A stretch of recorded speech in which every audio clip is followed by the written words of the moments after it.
Hello,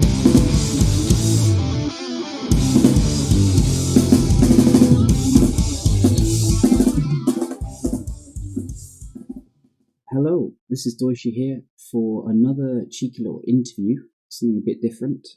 This time I'm joined by the lovely Samantha, aka Rose Island, who recently had an amazing showing at the Legacy Pit Open number 2. Hello, Samantha. Hey, how are you? I'm good, thank you. How are you? I'm doing pretty well. Yeah, you should be. So, Legacy Pit Open 2, obviously last year the Legacy Pit guys hosted this event, which was at the time the biggest post-COVID paper event in North America for Legacy. And this time they brought it back. I heard it was very well run. I believe 306 players, which was a pretty damn good showing. And you managed to sneak in into the top 8 as the number 1 seed. Yeah. So, how did that go? Oh, well. So I did attend Legacy Pit Open 1. I don't know if it was last year. Time during COVID has been weird. But I did attend. Yeah. Didn't do very well. I think I was like 4-4 or something. Didn't make day 2, but was just playing it out for fun and stuff. But yeah, this year obviously it went much better. Ended up 10-1-2 going into the top 8 and was the top seed. So much better than last year. So what were your thoughts kind of playing for the weekend? You know, why did you want to go in? What sort of prep were you doing to kind of go into it? Less about the specifics of the list currently, but just more so like yourself and your sort of style or headspace. Just a quick note about me.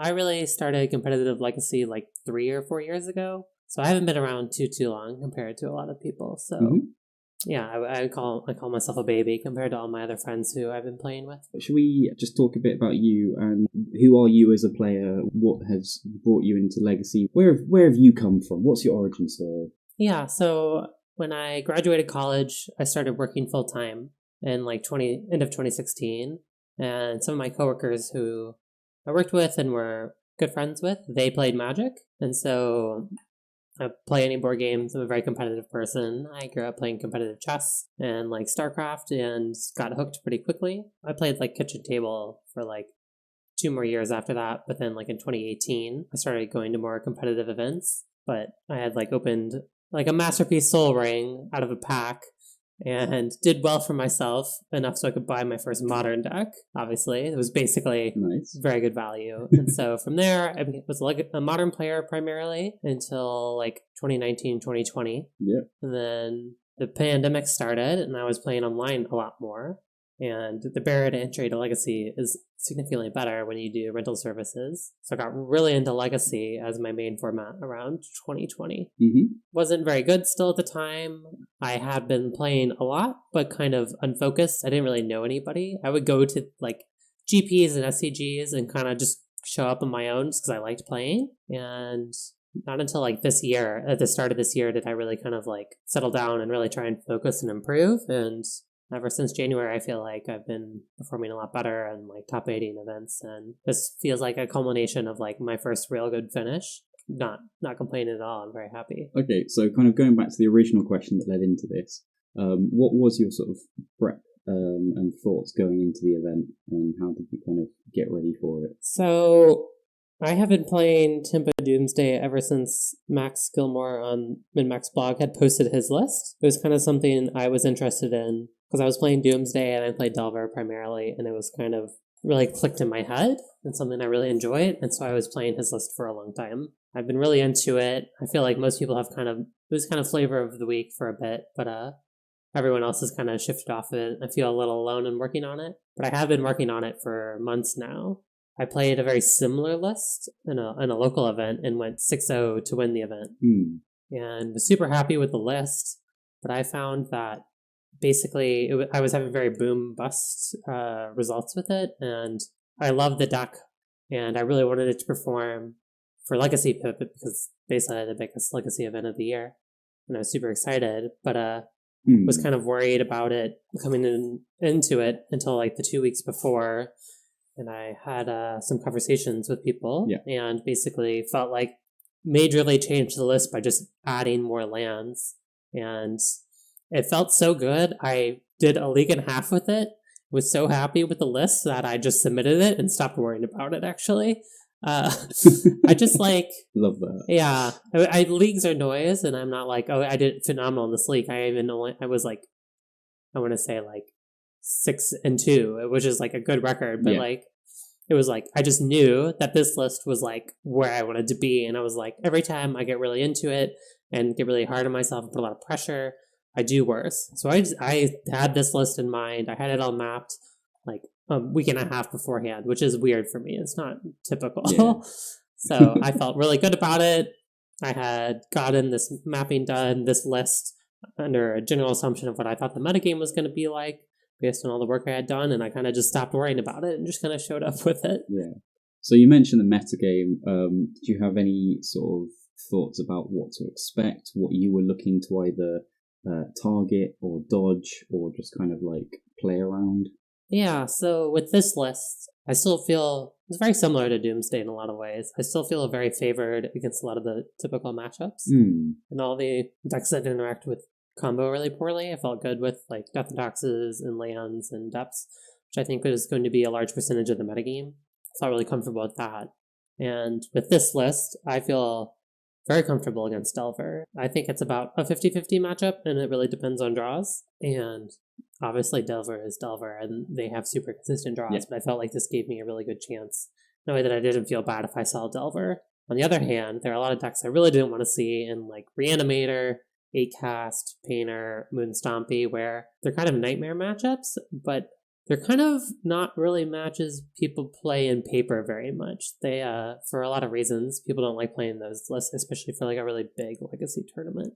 A lot of people who show up are really enfranchised players, and like I expect to see a lot of Reanimator when you have a lot of people who are not familiar with the format, or there's like more financial barriers to entry. So yeah, I thought 8-Cast was on a decline, just based on what I've seen online. And I feel like Moonstompy is on a big upswing, obviously, online, but I felt like it was a list that people weren't really going to bring it in paper very much. And I think that played out, even though I think that deck is really good. I just think it's the kind of deck people don't like playing, especially in paper. Yeah, it's very much one that is incredibly powerful, but is somewhat reliant on their draws, their opening sevens, their sixes, the mulligan decisions, and as you said, you know, what was it? You said it's all boom or bust. It's like a very feast or famine style method of playing, and a lot of people are too addicted to their cantrips, right? I don't know. People don't want to cast Ponder and Brainstorm, and I don't get it, but. So let's talk about a bit more regards to Tempo Doomsday. So for those of you at home listening, the sort of namesake Tempo Doomsday has kind of developed over the course of this year, maybe from sort of the end of last year a little bit.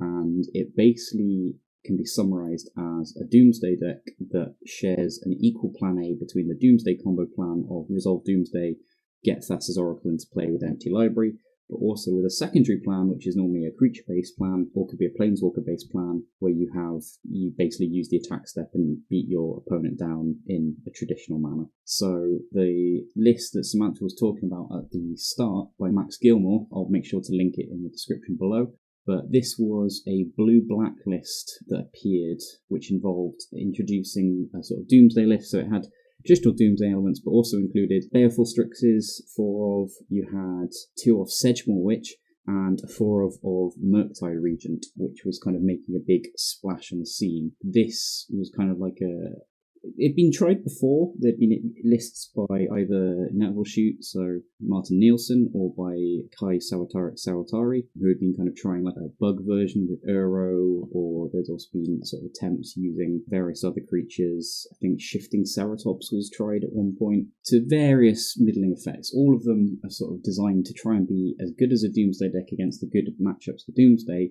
but to mitigate the sort of downside of having the bad matchups, especially to do with Blue-Red Delver, which is obviously the most popular deck of the format, but also traditionally has been one of the trickier ones to navigate with these lists. So you obviously said you saw this list from Max. What was it about this style of list that really caught your eye, that you were just like, this is what I want to be playing? So I think originally when you're playing the blue-black list, it's much more of a almost like you start with Doomsday and then you build into Tempo. And if you think about the list more so in where I ended up, it's much more of a Delver tempo deck with Doomsday.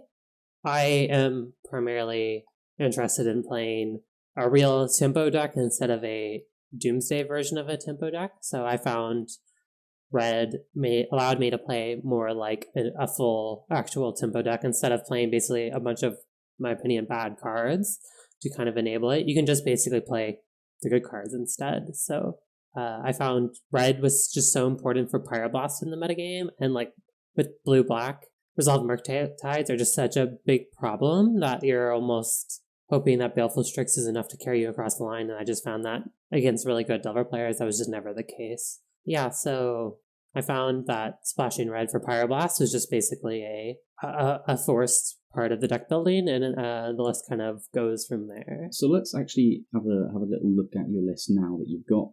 First things first, what you just said, like you don't like bad cards. Can you describe to me what you would consider a bad card? So, like, if you look at the original list where I don't even know if Max even really ever played them and was like, this is a good list, but like you have like cards like Sedgemoor Witch, which 3 mana do make some 1/1s is just like not the place to be. You have cards like Temporal Mastery, which are very either really, really amazing cards or just useless cards with basically no text on them. So I'm just looking at Max's sort of original recommended list. Things that stand out to me that are absent from your list, there's 1 Lotus Petal, which is obviously sort of short-term mana acceleration, possible use in piles as well. I can see 3 Delver of Secrets. There's Malevolent Hermits, Night's Whisper, Liliana the Last Hope, and as you say, a couple of Temporal Masteries as well. Yeah, so to me, a lot of those cards, like Liliana, has some really strong effects in some matchups, but especially with the printing of Prismatic Ending, I just think that card has not aged very well because it's just so easy to remove nowadays. Also, I really hate the card Lotus Petal in this deck. I think it's a big trap because it's a form of fast mana, but a lot of the times with the deck, you just have issues putting together a coherent mana base because people will just wasteland you out of the game. And so Lotus Petal requires you to have 2 black sources, which is actually a really big ask for the deck. And Dark Ritual is just significantly better at actually just allowing you to cast the card Doomsday. So I would say Dark Ritual is the worst card in the deck that I have, but it's at least, it has 1 use, and if I'm not using it that way, I'm brainstorming it away or just waiting for Doomsday to come into my hand. It's a you have to play it, in my opinion. You have to have at least 3 sources of fast mana to ever want to cast your Doomsday. I just happen to have 4 with this last list. Right, we'll start with the actual Doomsday package, because I know you said you started off from the sort of tempo perspective. So what would you say is the minimum like Doomsday package that you're comfortable with? So you've got obviously the 4 Doomsdays, the 4 Dark Rituals, the 1 Oracle, and the 1 Cavern of Souls. Yeah, so I honestly have found that you don't need anything more than that. I have flexed between 3 and 4 Dark Rituals because I find that number is good. Just right now, I find I really wanted the 4th Dark Ritual just because I thought there'd be a lot of Wasteland-focused beat Delver decks in a way that you can really lose those games if you don't actually put together Dark Ritual Doomsday, so I'm on 4. But yeah, that is the quote-unquote Doomsday package to me. Everything else is just happens to be good, and the Doomsday piles from time to time, like Expressive Iteration and Baleful Strix, but I don't like any cards in the list that are solely for Doomsday piles. Other than Thassa's Oracle. Other than Thassa's Oracle, which I feel everyone always says that when I say that, but you have to play Thassa's Oracle because... I mean, it says win the game on it. It does say win the game on it. You can't beat that. I don't think any other card in this deck has that, so, you know. And at worst, the old adage, it pitches to force a will. I have hard cast Thassa's Oracle many times, because the real secret is if you're going to get beat down anyway, they're going to kill Thassa's Oracle, and then you can put it back into your pile anyway. Right, so let's have a look at the threat base now. So you've got, 4 Baleful Strix, they're not really a threat, they're more of a sort of defensive element, but then you've got the 4 Murktide Regent and 1 Young Pyromancer. It's quite minimalist, actually, relatively speaking. Can you tell me how you kind of came about to decide as that as your threat base? Yeah, so the 4 Baleful Strix is like, I've never gone less than, I don't think I ever would. It's just the most important card at actually stabilizing the game, because a lot of times I'm never turboing out this Doomsday, so it's the most important way for me to actually stabilize the board, make me feel comfortable that I'm not going to just die if I try and resolve my Doomsday. So that's pretty solid. For a Murktide Regent, also pretty solid. It's just the fastest creature clock that this deck can play. I don't know if there's really a faster one that you can play. It's just really strong. It also has the benefit that it plays well with Doomsday in terms of casting Doomsday can grow Murktide Regent. It also pitches to Force, which is highly relevant. Those 8 are clear inclusions. I've tried a lot of things in what I consider like the secondary slot position that the Young Pyromancer is in currently.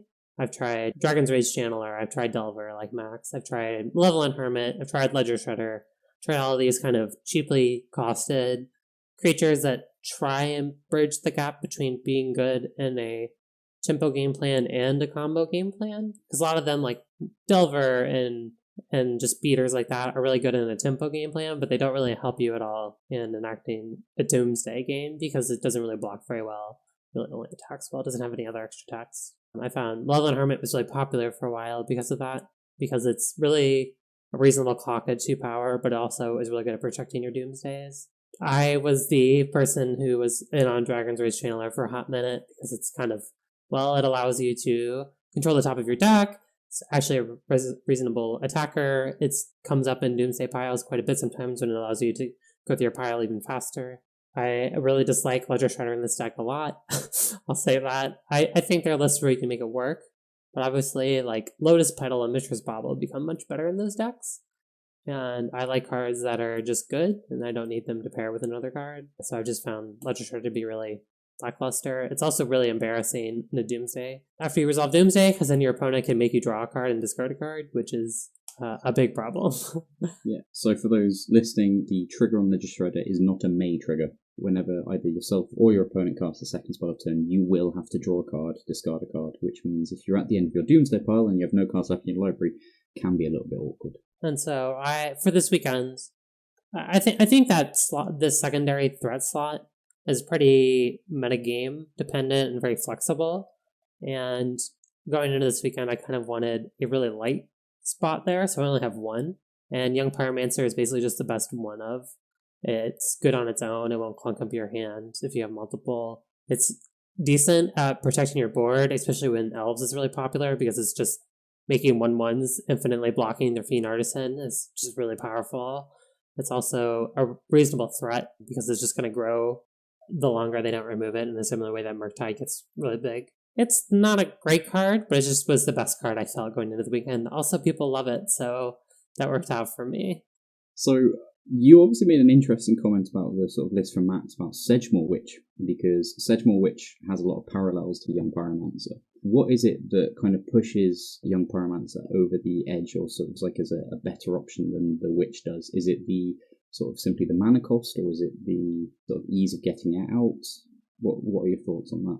Mana cost is significant in this deck in a way that I'm always kind of impressed that whenever I look at something like the Aspera lists that are running around with the Monastery Mentor. Of course, they're playing more Lotus Petals and Fast Mana than I am, but to me, 3 mana is a near infinite amount and is usually too slow to actually start putting threats down. Even with the sort of Dark Ritual? You can Dark Ritual it out, yeah, but I usually almost never want to be wasting my Dark Ritual on a Sedgemoor Witch. Okay. That's what I found. Just like, if I'm going to Dark Ritual out something and it's not Doomsday, I want it to be lights out with like Opposition Agent in the sideboard, because it's really an important slot.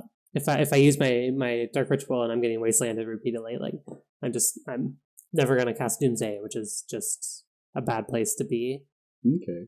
So then, kind of going through the list a bit more, we've got what I consider sort of the standard cantrip slots. So you've got your 4 Ponder, your 4 Brainstorm, and then your 3 Expressive Iteration. So tell me, how does Expressive Iteration stack up in this style of list? Obviously, in Delver lists, they've kind of made some modifications, including things like baubles, or they've got a lot of cheap things to be able to really capitalize on the advantage it gives.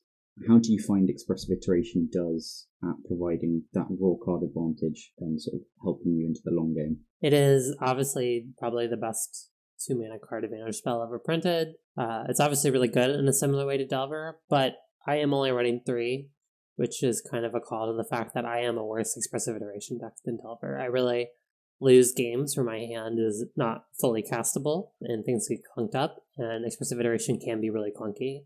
I added it to the list originally because at the time, Narset Hullbreacher decks were basically really, really popular, and I would lose a lot of games because I would Doomsday, and then they would get Narset or Hullbreacher down, and then my pile would take 2 extra turns to get through, and then they would win, and I couldn't keep up. Expressive Iteration has the great text of not actually drawing the cards, so it was kind of an all-star in that situation, and then I found even though Narset and Hullbreacher are kind of at a downswing, it's still just a phenomenal card to be playing. It's still really common in my piles. Yeah. It allows you to double spell and choose your double spell when you make your pile. It's been super powerful. It's just raw card advantage. I even have a Mystic Sanctuary in the deck because I have Expressive Iteration. It's definitely not as strong, but it's still super powerful. It's just, you can't turbo it out like you can in Delver as much. So that's been the downside. Then we'll have a look at your interaction suite. So you've got 4 Force of Will, you've got 4 Days, you've got 2 Fatal Push, and 1 Pyroblast. Can you explain some of these choices as to why you kind of ended up on this configuration? Yeah, so I want some amount of main deck creature removal. We have a lot of creature decks that if you don't have any, I'm kind of a slow deck. So if they get a chance to put down a critical mass of creatures, I can't beat them. So I wanted some amount of creature removal. I prefer Fatal Push over Lightning Bolt right now, at least, just because of Fiend Artisan and Elvish Reclaimer being really, really popular cards. Mm-hmm. Although if Minsk and Boo continues to rise, I think Lightning Bolt would become better than it. Pyroblast was kind of a nod to Delver. My assumption was Delver and 4-color were going to be super popular decks throughout the weekend. And Pyroblast main is actually kind of helpful because there are decks that play Dress Down and Stifle in the main deck. And Pyroblast is obviously the best card to try and play around them when you're not playing hand discard. 4 Force of Will feels pretty self-explanatory, but the 4 Days, if you look at other people's lists, can stand out a little bit. Especially with a lot of the turbo decks now, so what people consider a turbo Doomsday deck, they're now dropping Dazes quite often down to sometimes 2, sometimes 1, sometimes none. So it's interesting to sort of see them back in full force here. Yeah, so I am a big fan of Daze, partially because my fast mana is Dark Ritual based. Picking up a land and being able to cast Doomsday is still pretty straightforward. The Daze's Expressive Iteration and Mystic Sanctuary all kind of go together as well, and I'm kind of stealing a lot of pages out of the Delver book. I think the big benefit of Daze in this list over Turbo Doomsday is I have a lot of percentage in being a off-meta deck almost. Half the time people know what's up, half the time people are like, I have no idea what you're doing over there. And a lot of times I'm putting the screws to people and force them to answer 2 different game plans. I find Daze is super good at punishing people for not understanding basically what the matchup is about. It's been an all-star for me.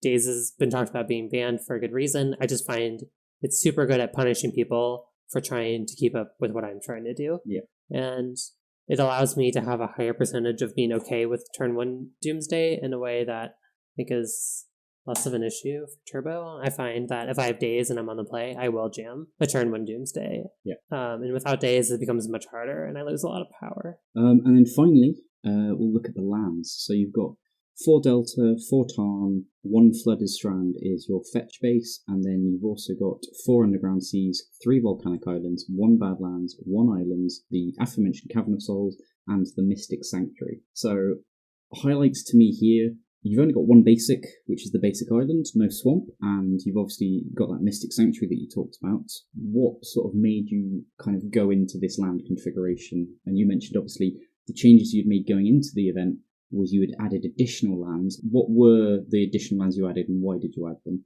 So yeah, the additional lands from what I've been playing before was the Flooded Strand and the Badlands. So this mana base sucks. It's really bad. It's most definitely the worst part of the deck. You're playing a 3-color deck with a ton of mana requirements, both with the amount of mana you need and the colored mana you need. I mean, Murktide and Doomsday are blue versus black.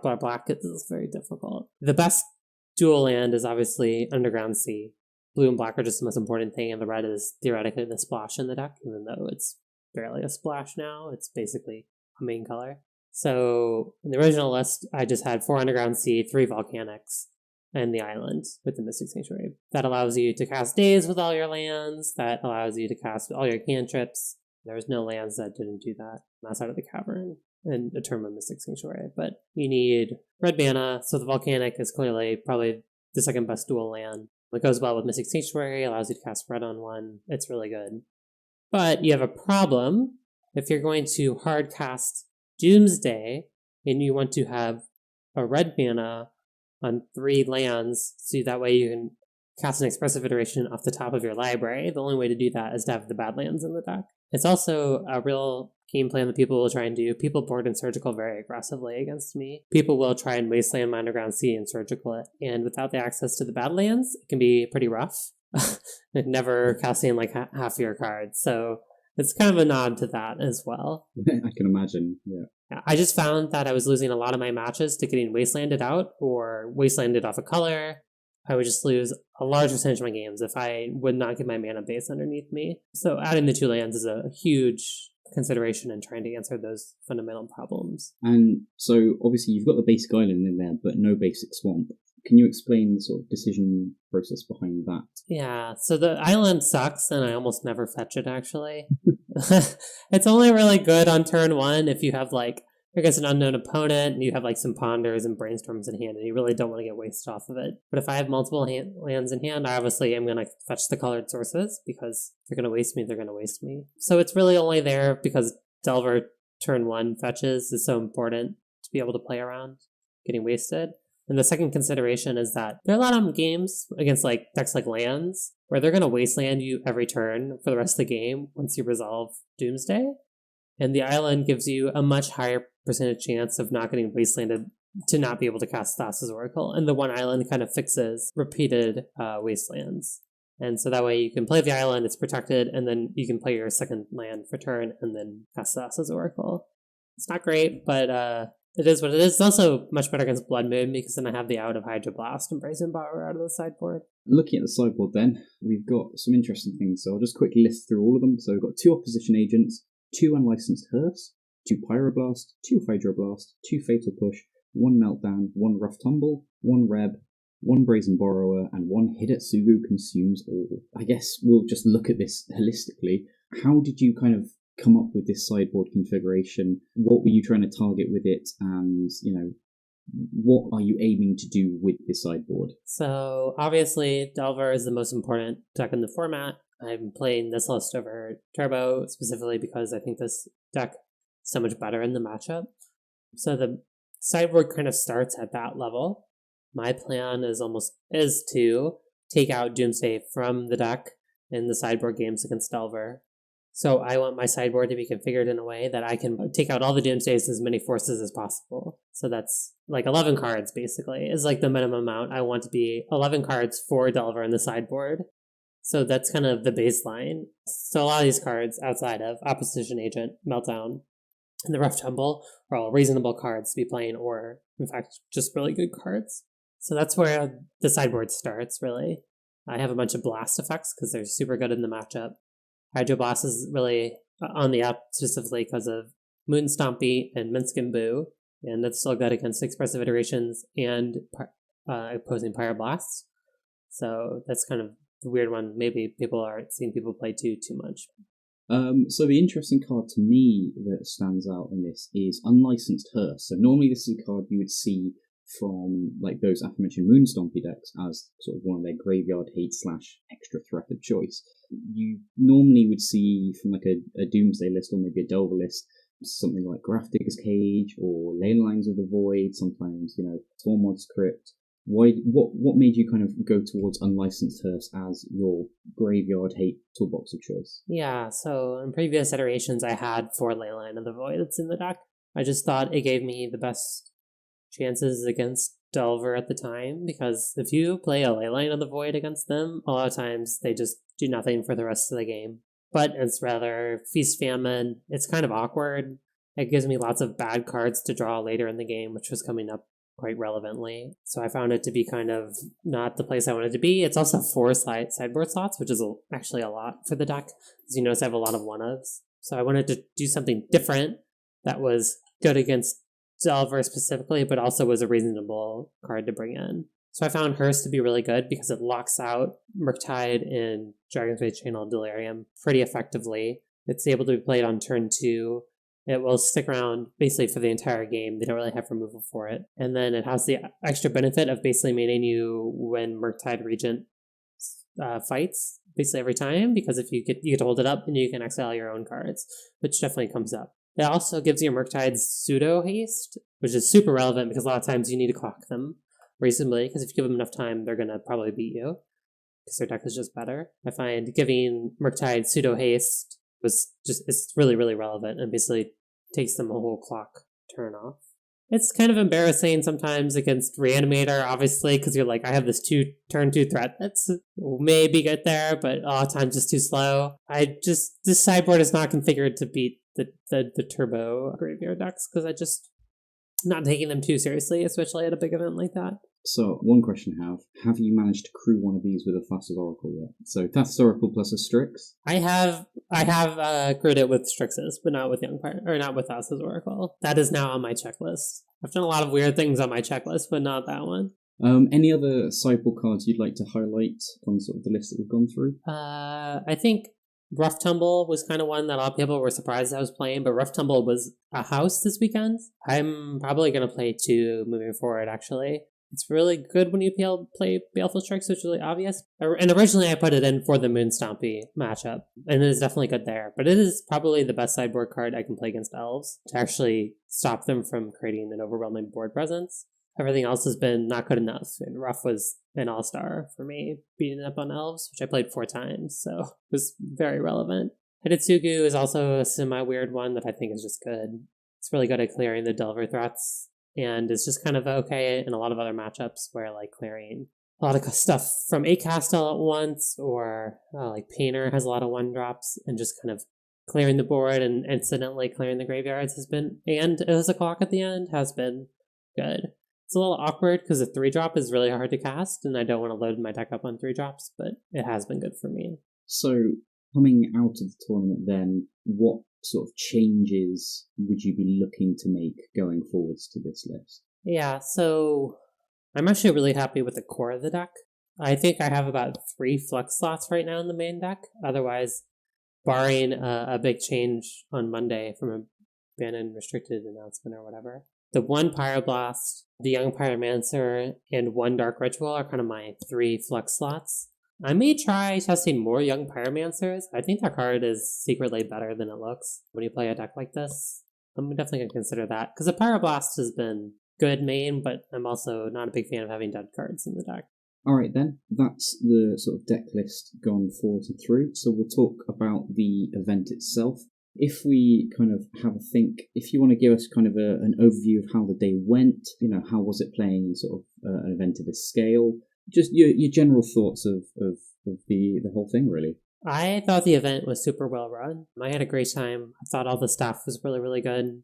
The judges and Legacy Pit themselves, I thought they were all super great to work with and ran a good event. So from like a logistical standpoint, I was really happy. I felt like everything was being run on time and pretty clear.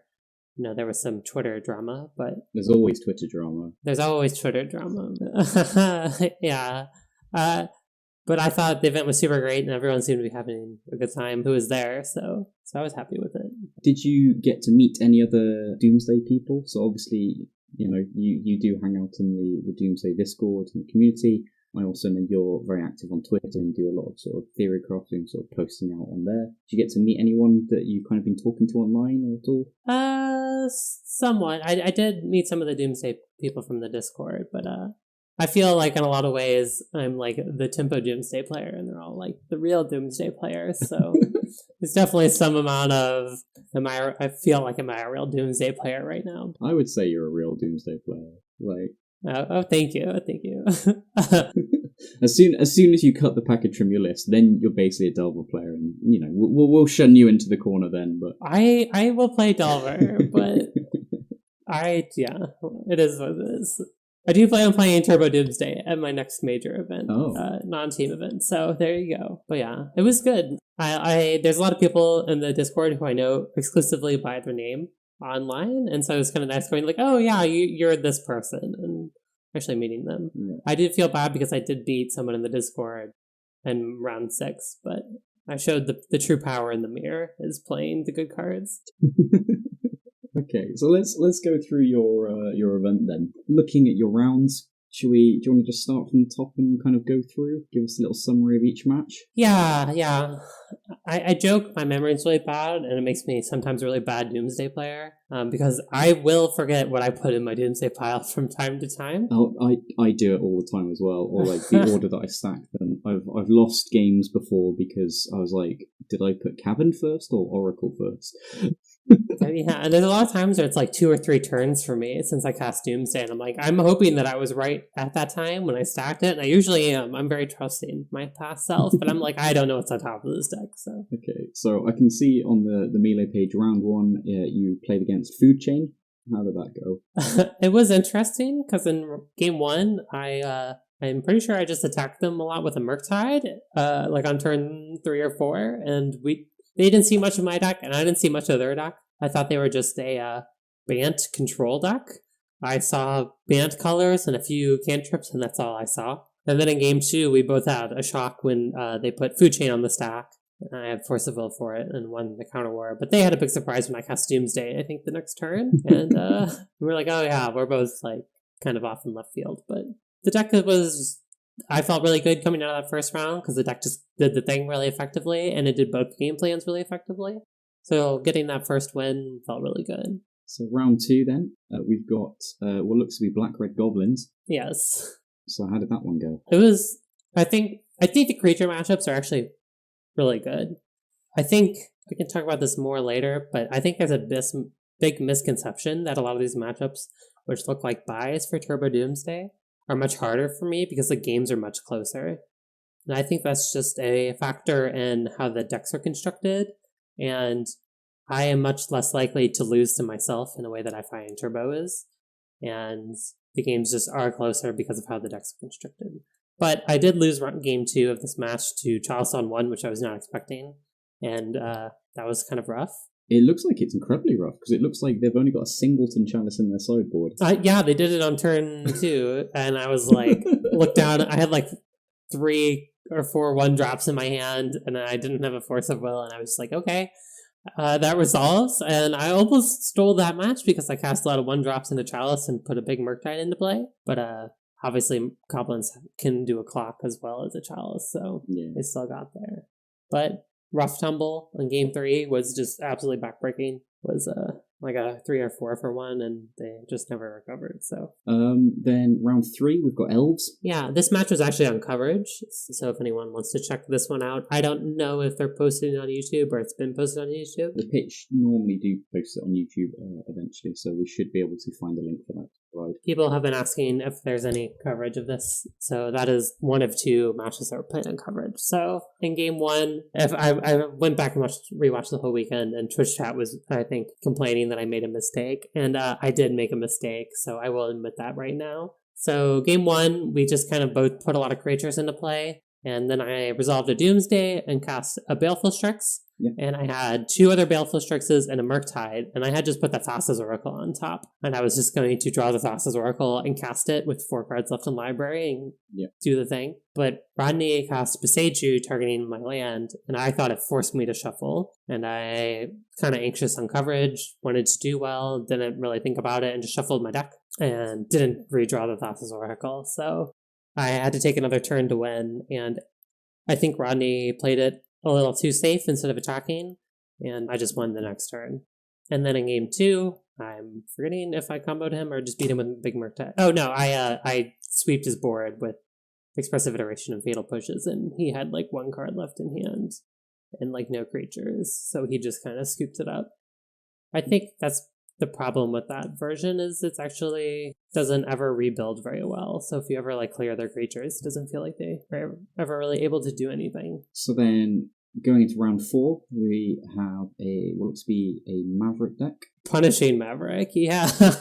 I was so confused this whole match.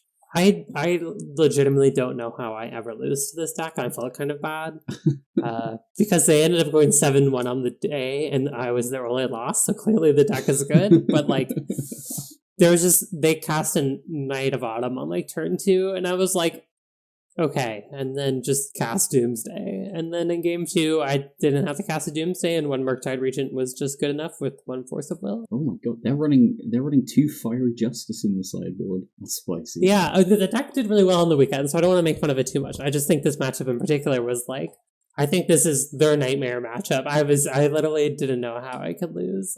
Just my matchups are both lined up well enough in a way that I think they just had no chance. But the deck looked sweet, and they were very nice. So now round 6.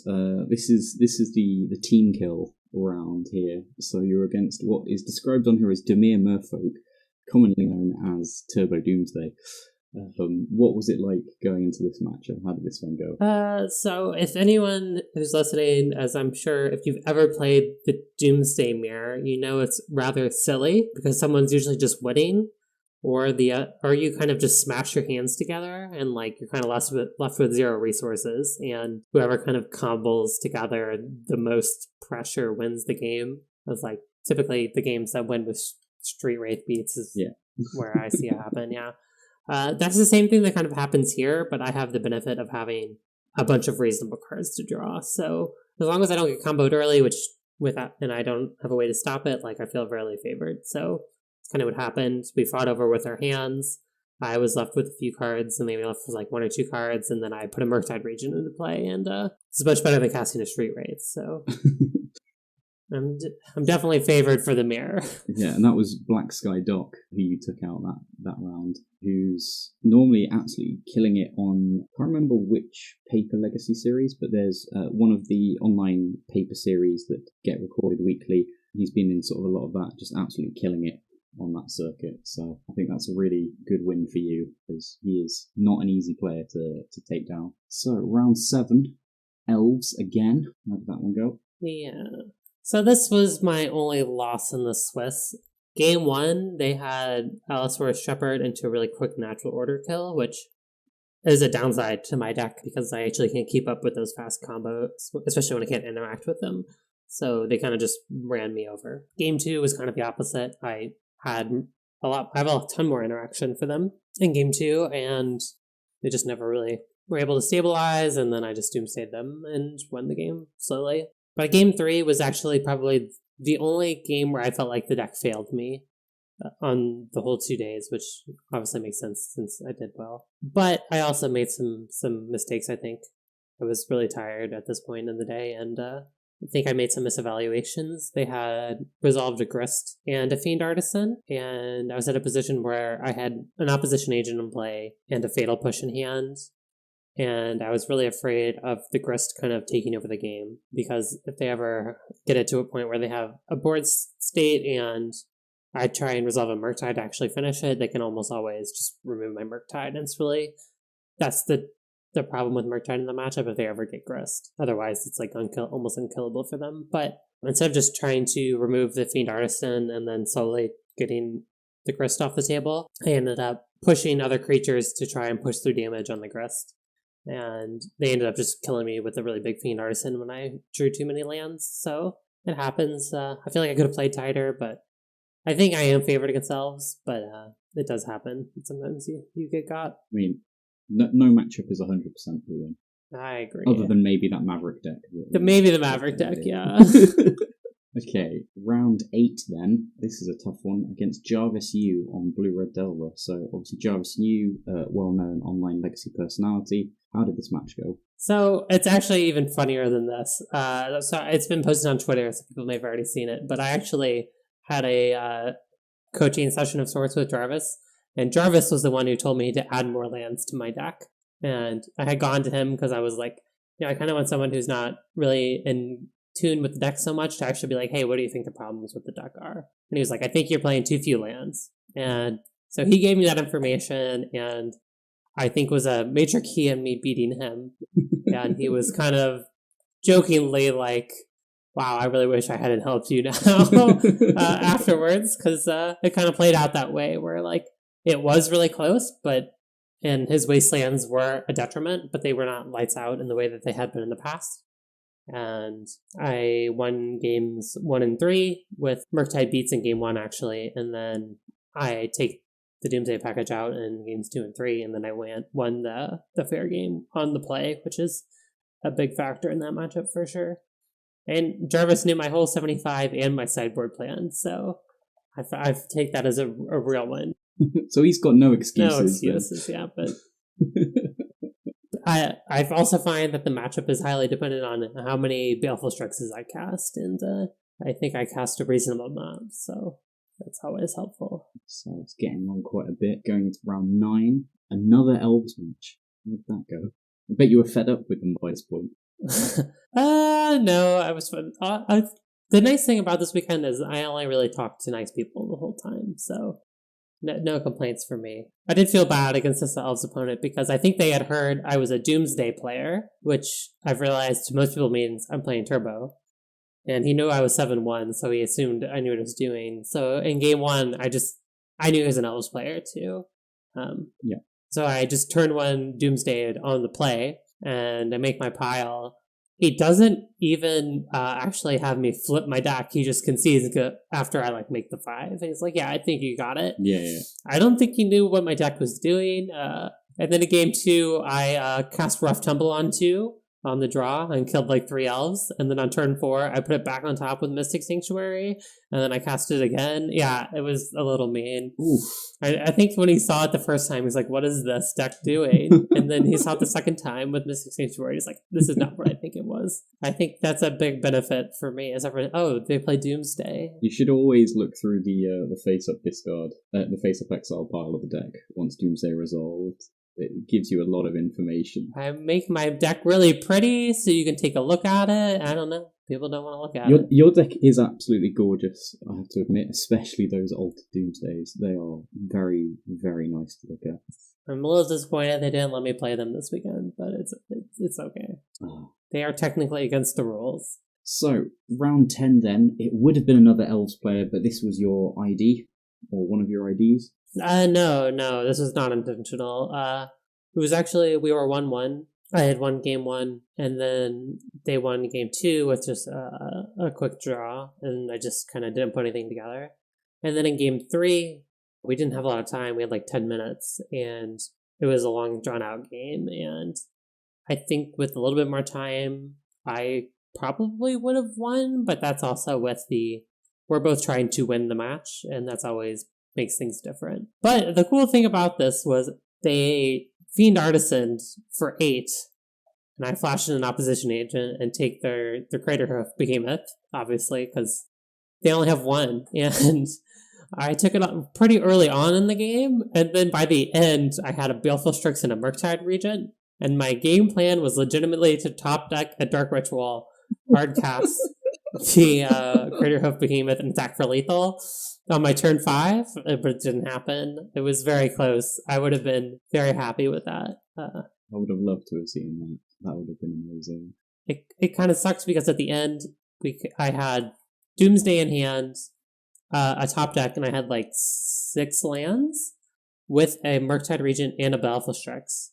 So any 1 mana cantrip or a Dark Ritual to cast the Greater Hoof or Thassa's Oracle, any of that, if I can just Doomsday, get the Oracle off the top, and cast it, I would also have won. And instead I drew a Baleful Strix. It was 1 mana short. And then we drew. It was a good game, so I wish it hadn't ended in a draw and we were able to finish it, but it was a draw. Final 3 rounds of the Swiss then. Back-to-back Death and Taxes. So round 11, both of them Yorion Taxes. How did those go? So actually, David, we drove down together, and we were Soul 1 and 2 at this point, and he was already at 10 wins. So he actually conceded to me to put me into top 8 with him. But I did play against Miranda. Yeah. I lost game 1, which is actually weirdly typical of me against good Death and Taxes players. I lose game 1 a lot for some reason, and I have no idea why. Sometimes the deck doesn't function in a way to put them down, and they just win. Do you think it's a play-draw thing, or is it... No, I was on the play, even. I'm pretty sure I was on play. And it's just... Death and Taxes have draws that will beat me, which is, I think, Death and Taxes is a super illustrative matchup to me, where I think... I talked to David about this a lot, that I think Death and Taxes players feel like the matchup against Turbo Doomsday is significantly more favored than against my version, because they have no control, in the matches against Turbo Doomsday. So if you have a reasonable Turbo Doomsday hand, you almost always win, unless they get lucky with their sideboard hate. So I think they feel like it's even more unfavored because they just have zero control. But in my matchup, they do have some amount of control. But I think it plays out that it looks closer, but I'm still just like inherently more favored because they just don't interact well with Doomsday. And every time where I get to 3 lands, like I never lose those games. The ways I typically lose are getting wastelanded out of the game from the very beginning, or they just have some really good hate bears and do a really fast call draw. So they feel like they have more interaction, but those games don't typically happen that often. So I feel very favored unless they get some really good mana denial draws. So that's how it played out. I lost to Miranda game 1 to mana denial, and then 2 and 3 I just casted my spells. And then the final match of the Swiss, I assume this was an ID against Bob Huang, another well-known legacy personality. Yes. Did you have a nice chat with them, at the very least? Briefly, yeah. I don't know Bob very well, but I can tell he's very friendly, but a real, like, when it comes down to playing the games, real dialed in. So I'm glad we didn't have to play, because he's a great player, and also Acast is one of my worst matchups. I'm glad he wasn't like, no, we're going to play this out, so I felt good about that. Okay, so then we've now got into the top 8. You're seed number 1 with your excellent run through the Swiss, and you are pitted against Blue Red Delver, piloted by Aaron, aka Kisma, who has been active on Doomsday Discord, active on Twitter, well known for, being very big on the grind. How did this match go? Yeah, so this other matches should also be on coverage. We were the first quarterfinal matches. Yeah.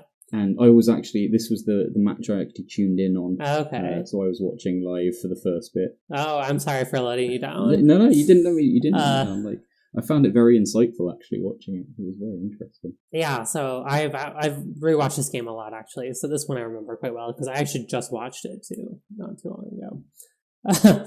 But I thought these were really good games and really kind of indicative of what the matchup does come down to. I also find it funny because Aaron really hates Delver and likes Doomsday, I think, and was like kind of mad that he was the bad guy a little bit. So yeah, so he game 1, I was on the play since I was seed 1, and kind of showed off what a game 1 can look like, where we had a very back and forth game. It was pretty even. My life total was at a reasonable level. 14 is kind of the spot in my head where anything below 14 is kind of danger zone, and above 14 is like not a bad place to be. I was at 14. I was able to resolve a Doomsday, which puts me at 7 life, and just kind of had a slow pile that Aaron couldn't kill me through. And I believe you had a Murktide out as well at the time you resolved Doomsday, yeah? I did, yes. So I had like a 7/7 Murktide after Doomsday and had him at 10, so he was kind of in double check. I think Doomsday is definitely castable somewhat in game 1, but it doesn't come without some disadvantages. But I do know he has a main deck Pyroblast, and like was going through his deck pretty reasonable, so I figured there was a good chance he could find it. So I was not comfortable with just relying on Murktide to kill him, and I wanted 2 different ways that he would really struggle to answer both, and that's kind of what happened. He bounced the Murktide back to hand with Brazen Borrower, but then I still just kind of slow piled him. So, game 2? Game 2 is also really illustrative of how this matchup goes and how bad this mana base can be. It really let me down. I had 3 lands. I had a Cavern. I had, I think, 2 Volcanics. But he had 2 Wastelands and wasted off my blue mana. And I had just a Cavern of Souls on Bird in play against a Murktide. And I almost felt like there was a chance I could come back into it. But it was a little too late once I had to discard the hand size. Without being able to cast my spells, and he beat me down with some beaters.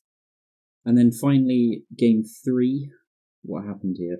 I have been having some strong considerations in actually bringing Doomsday back in game 3, especially when you're on the play. Okay. And trying to punk out sometimes, because especially like Jarvis and Aaron know what is happening. They're kind of in on the secret that I just cut all of Doomsday, and so I think it allows them to cheat somewhat. And I know I talked to Jarvis after and saw Aaron have some forces in. If my opponent's ever just like really trimming really hard on Force of Will because they think it's going to be a mid-range battle, I'm thinking I need to switch the plan around and bring in that back Doomsday, but I didn't do that here. So the quarterfinal, game 3, I cast some Cantrips. We both had a mull to 6.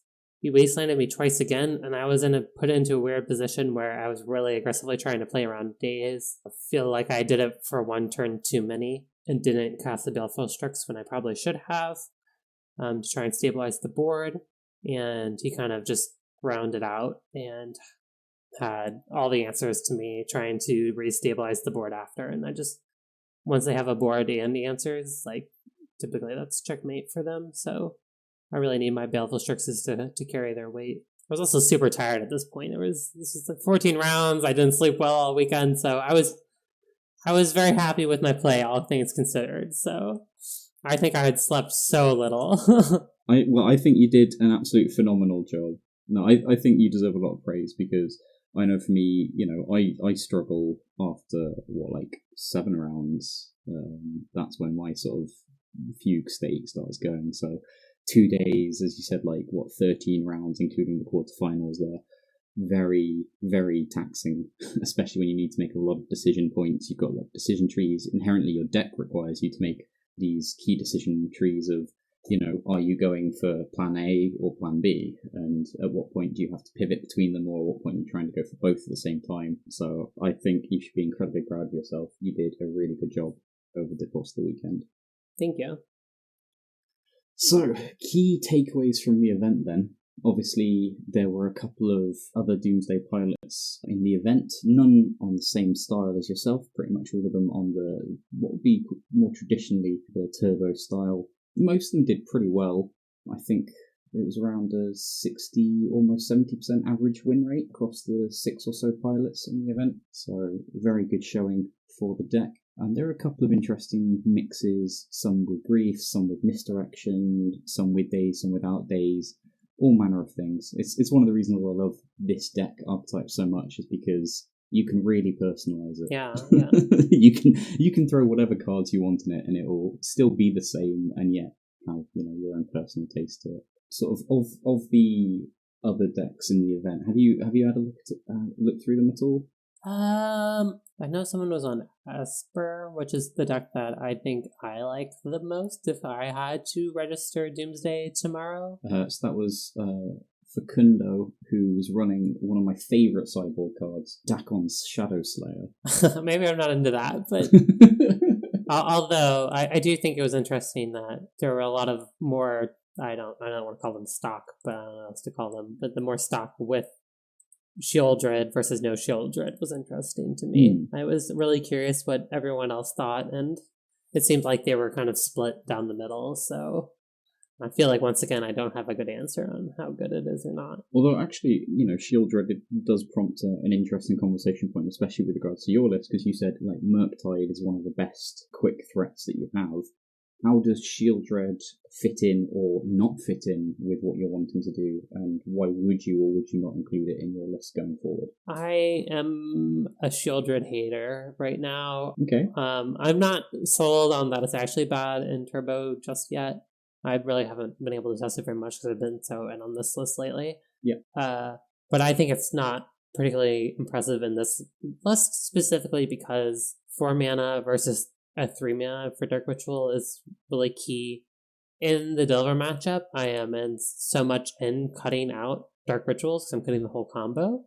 I'm just never casting that card, and that seems not a good place for it to be. So I just think the lack of fast mana and good matchups for it to be in, because even Control, I'm trying to combo them actually really early so they can't put together a lot of card advantage engines. So it just doesn't feel like it's where I want to be with the list. So any other sort of takeaways from the event? Yeah, I mean, I'm very happy with how the list went. I think I'm very happy with where the list is at in general. I think there's some tweaking to be done, but I feel like I finally hit a core list I'm happy with.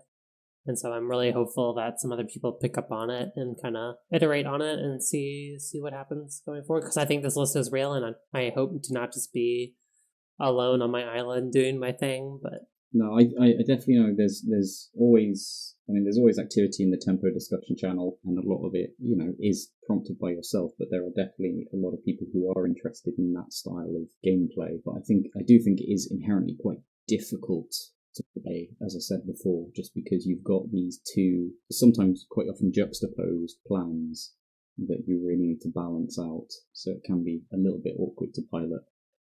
And is maybe doesn't fit into a lot of people's safe space for deck choosing just because it's so non-linear in what does. Yeah, and I'll say this right now: I'm not sure when this is going to be published or when the article is going to get published, but I did write up like 10,000 word article on the list, the construction, kind of how I approach the list, matchup guides, and like sideboarding, that I'm hoping will be posted semi-soon on MinMax blog, because I've had so many people ask me about the list. So I'm hopeful that getting some amount of content out there will help people pick up the list and feel more comfortable with it. Because I think there's a lot of, when you look at the list, it may not play out in the way that you may think it does. So I'm hoping that kind of will help people moving forward. And obviously, currently the wiki is very much biased towards that sort of more turbo style. So understandable.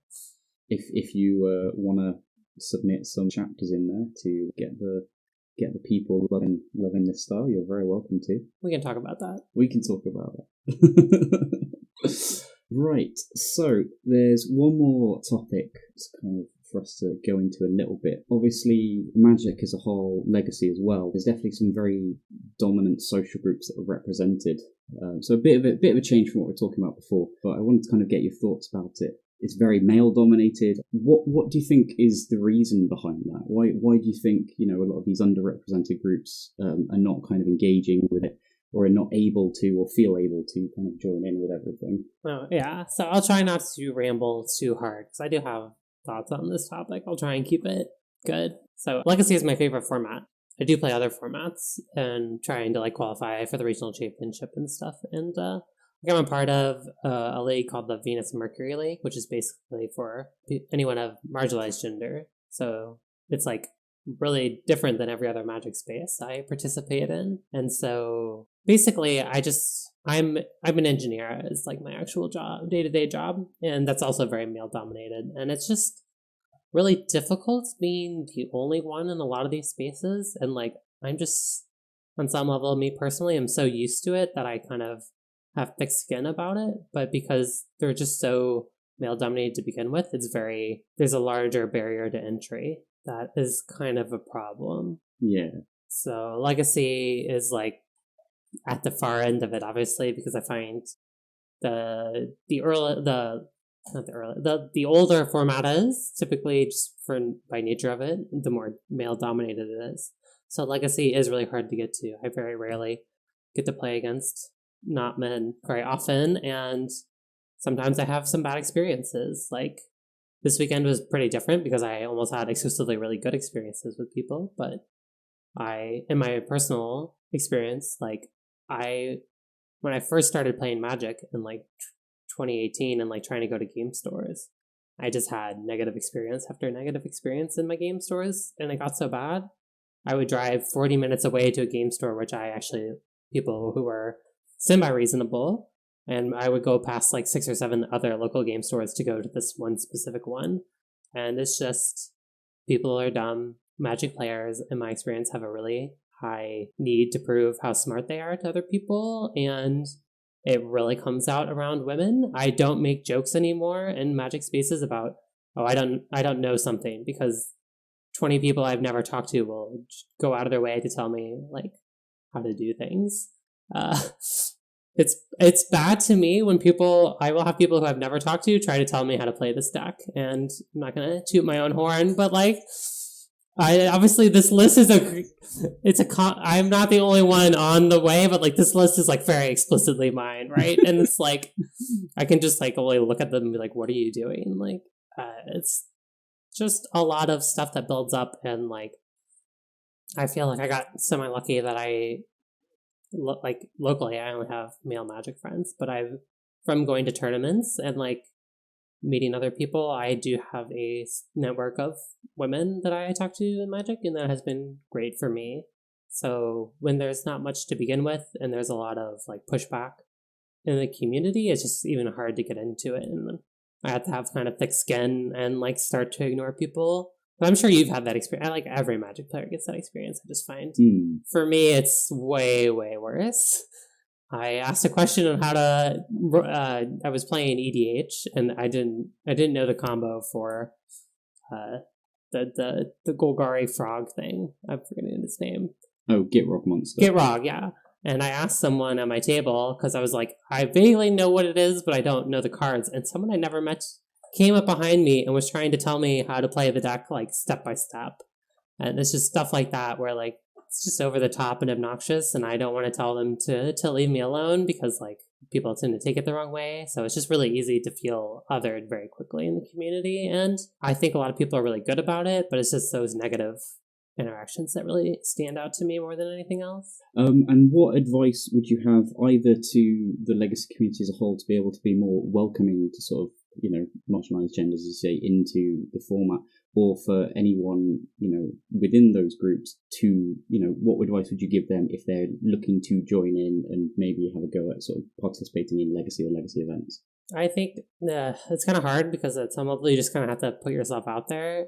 And I find that I make very quick friends with women at events because we tend to find each other if we can. And like, there's like kind of it's just much easier. So if you can, and it's easier and you feel more comfortable, I find that if I were to recommend it to someone, I would say if you could find someone locally or even reach out to someone online, like I will gladly talk to anyone about Magic. If they want to message me or anything. And the thing I would say to men is the problem is most men who would listen are people who are already doing pretty well about it. But if you see your friends doing it, I'd highly recommend you talk to them about it because it's way more common than you think it is, because it happens to me all the time. And a lot of guys will just, I think they see it happen and they don't say anything. And it would be really helpful if they actually called that behavior out. Yeah, and I think a lot of the time it can be that, you know, in some groups, it kind of becomes this inherent kind of cultural thing where these behaviors that aren't appropriate become quite normalized. So you need to be able to start spotting those behaviors that shouldn't be normalized and start making an effort to just getting those a little bit more up to date. It's 2022. Let's move away from sort of, you know, the Victorian era and start, you know, respecting each other. Yeah. But yeah, no. So again, it's brilliant to see your results showing that, you know, someone from these marginalised groups that, you know, don't necessarily get the opportunity to have that same sort of natural support network inherently do so well in such a large event. So seriously, well done. Amazing achievement. Thank you. Any other topics that you want to cover at all? You know, either legacy in general, the deck, you know, people you met, the event, literally whatever. This is your free soapbox on, you know, any topic. I'll thank some people, I guess. So thanks, Max Gilmore, for coming up with the general shell that kind of, I may be very different now, but I still find it very much so a progenitor of that deck. So I'm super happy because this is my favorite deck of all time. I want to thank David Lance for being really cool and scooping me into top 8, even though I really think he was going out on his terms because he was playing Texas, but he did scoop me in, and we did spend 16 hours together in a car, so that was really nice. I want to thank Jarvis for telling me how to fix my deck and just putting more lands in my deck. That was pretty cool. Thank you for taking it well when I beat you after you helped me fix it. I will shout out real quick, going back a little bit, the NRG series is super cool as a tournament series as well. I love Legacy Pit. I think NRG is equally as good. And like, there are a lot of really cool women doing really well on that circuit, and I think it's really great. I would love to do better on the NRG circuit, and maybe next year we'll do better, but that's been really great for me. So any social channels you want to promote of yourself? What online platforms you're on? Where can people sort of get in contact with you to chat Magic or anything really? Yeah, so I'm on Twitter and my Twitter handle is Sam Rose Murphy. You can tweet me there. You can DM me there if you have questions about the deck. I'm also in the Doomsday Discord if you join, and I will answer almost any question in the Tempo chat about why I'm playing what I'm playing or what I would recommend or where I'm going. I'm pretty open about talking about the list, so I will answer most anything. And then last thing I'll say is hopefully soon I'll have the article up on MinMax blog talking about a very detailed overview of the deck. So that's all I'm at on right now, but those are the best ways to reach me. Well, in which case, thank you so much. This has been an absolute pleasure to have you on. Do you have any final words for anyone at home? No, that covers it for me. So thank you for having me on. Thank you for being on. In which case, we will catch you later, and everyone at home, have a lovely day, lovely life, and stay safe.